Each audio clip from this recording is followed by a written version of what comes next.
Pag-usapan na natin yung laban po ni Kenneth Lover sa December 27 din. Same card sila ni John Real Casimero. Pag-usapan natin kung ano yung nakikita ko na pwedeng mangyari dito sa laban na ito.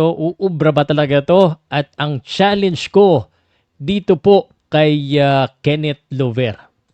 Powercast Sports. If you're new here, don't forget to subscribe and hit the notification bell. Presented by Arena Plus. Alright, so excited na ako sa laban ni Kenneth Lover. Isa po sa ating boxing prospect. Mapapalaban na naman at didepensahan niya po ang kanyang OPBF title sa Japan. Na favorite na yata siya dyan sa Japan. Anyway, Kenneth Lover and itong kalaban niya na si Sailike Ayate Sailike. Ang kartada po, undefeated po. Si Kenneth Lover, 16 wins with ito, grabe yung knockout rampage ngayon ni Kenneth Lover. 11 na po out of 16 wins. At yung kanyang huling knockout, magkakasunod yan. Puro knockout talaga. 3 or 4 na knockout na magkakasunod. At ang kalaban niya is 12 wins, 9 defeats, and 3 draws. So, ngayon pa lang sasabihin ko na lamang na lamang po yung ating pong pambato dito po sa laban na ito. Pero mahirap po mag-underestimate ng kalaban. Ang Chinese fighter, hindi ko pa masyado gamay kung gaano sila kagaling. So, Chinese po ang kalaban niya dito. So, let's talk about the keys to win and ano ba ang mga dapat gawin po ng mga boksingero. Unahin na natin yung keys to win po ng kanyang kalaban. Ang kanyang kalaban, Chinese. I think the Chinese needs to be very well conditioned at handa tumanggap dapat ng suntok dito kay Kenneth Lover. He needs to be tactical. So sa tingin ko kailangan mag-boxing siya dito kasi mahirap may pagsabayan sa isang knockout power or knockout puncher na si Kenneth Lover. And if I am Sailike, I'll go to the body of Kenneth Lover. So body shots para mapabagal ng konti si Kenneth Lover kasi si Kenneth Lover very fast, very strong.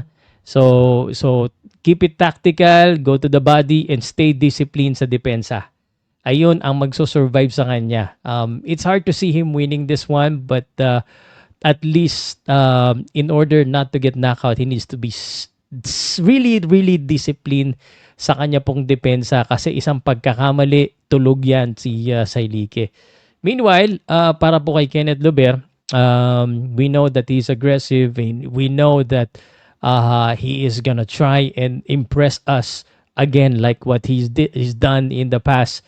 So, but I think he needs to, kumbaga, stay precise. No, kasi every time na sumusuntok siya, talagang malakas, talagang may DN. So, ang kailangan improvement natin makita, he needs to be precise and he needs to pressure but precise. So, it's hard to do that, especially if you're attacking, especially early rounds, ingat din siya. But again, precise and pressure.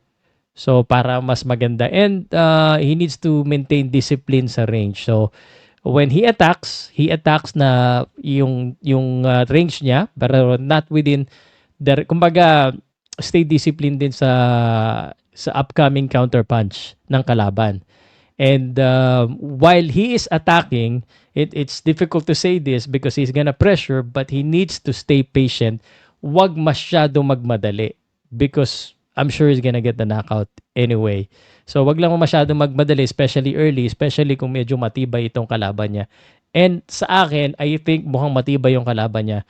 Yung kalaban niya po, if you look at the box rec, marami ng talo pero wala pa pong nakakapagpa-knockout dito sa kalaban niya. So, I guess you know already my challenge. My challenge is yung youth, yung power, yung momentum ni Kenneth Lover. Sana may momentum ng knockout. So, I challenge Kenneth Lover that he knocks out this guy and continue yung kumbaga, yung impressive na momentum niya all the way to the world title level.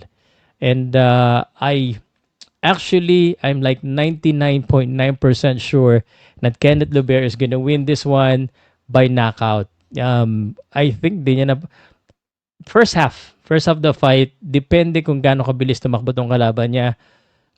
But I think he's gonna knock this guy out. That's just my opinion. What do you guys think? And I think sa promoter po ni Kenneth Lubert, I think it's time to make the tougher fight. Yung laban na medyo dihado or 50-50 naman. Kasi Kenneth Lubert is really a good fighter. Let me know what you think, guys.